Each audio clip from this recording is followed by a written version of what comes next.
Agora a gente vai estar realizando os ensaios, né? O primeiro ensaio que nós vamos estar fazendo é o ensaio de propulsão. Então a gente vai ser apresentado dessa tela inicial, que é onde a gente pode estar iniciando o ensaio, realizando a tara das células de carga e onde eu apresento também o status da amostra, se ela foi aprovada ou reprovada. Antes de estar fazendo o ensaio, nós precisamos fazer algumas configurações e para isso a gente vem aqui em ajustes.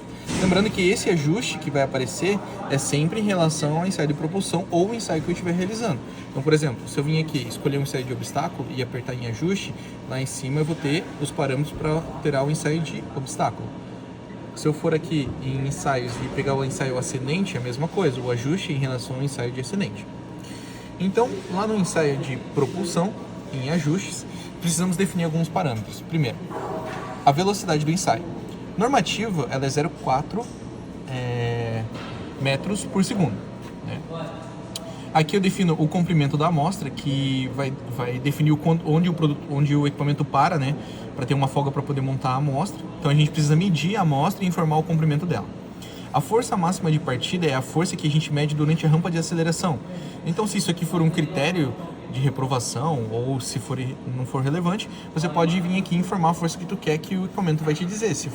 Por exemplo, se a minha força exceder 500 newtons durante a aceleração do dispositivo, né, passar de 500 newtons, ele vai reprovar, né? Mas se isso não for relevante, a gente pode vir aqui e colocar uma outra informação. A força máxima do ensaio é a força que vai ser medida durante a velocidade de 0,4 metros por segundo.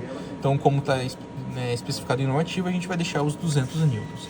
E aqui eu tenho a tolerância de força, onde a gente pode ir de 1 a 10% em relação à força que vai ser gerada no equipamento.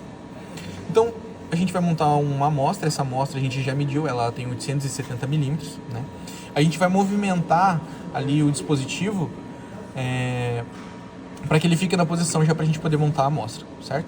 Então, eu primeiro preciso informar, né, sempre o comprimento e definir os parâmetros para que a gente possa estar movimentando o dispositivo.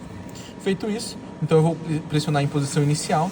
O equipamento ele vai se movimentar até a posição inicial menos os 870 para que a gente tenha uma folga para poder montar a amostra.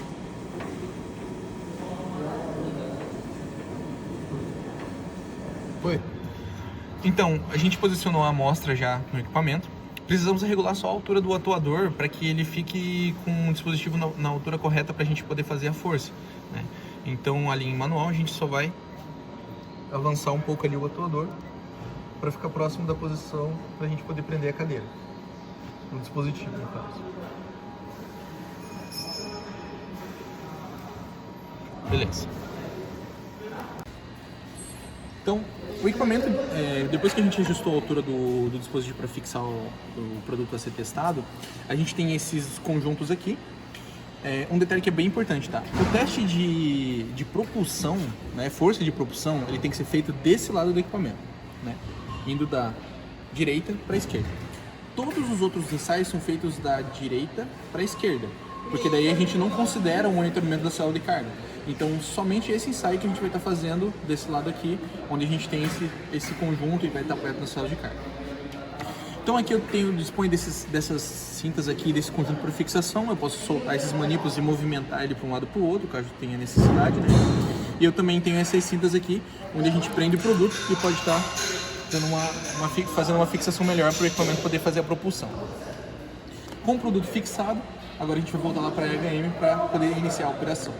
Lembrando que a gente já mediu o comprimento do produto, já inseriu lá qual que é o tamanho dele, né? Justamente para o equipamento descontar isso, o deslocamento, para ele não cair para fora da plataforma. A altura já está regulada e agora nós vamos estar realizando o ensaio. Então, depois que a gente fez todas essas, prendemos o produto, fizemos esses ajustes, né? Lembrando que aqui a gente tem que configurar a velocidade, o comprimento da amostra, a força e a força de ensaio. Então nós retornamos à tela de ensaio. O que vamos fazer? Com tudo isso configurado, a gente pode dar uma tara aqui para poder zerar as células de carga. E aí agora, com todas as configurações feitas, a gente dá um início no ensaio. O equipamento vai se deslocar e aqui a gente consegue visualizar qual é a força máxima de partida e qual é a força máxima durante o ensaio. Como a gente não excedeu a força de 200 N durante a velocidade de 0,4 metros por segundo, né, a força máxima que a gente atingiu foi de 36,2 N, o nosso equipamento foi aprovado.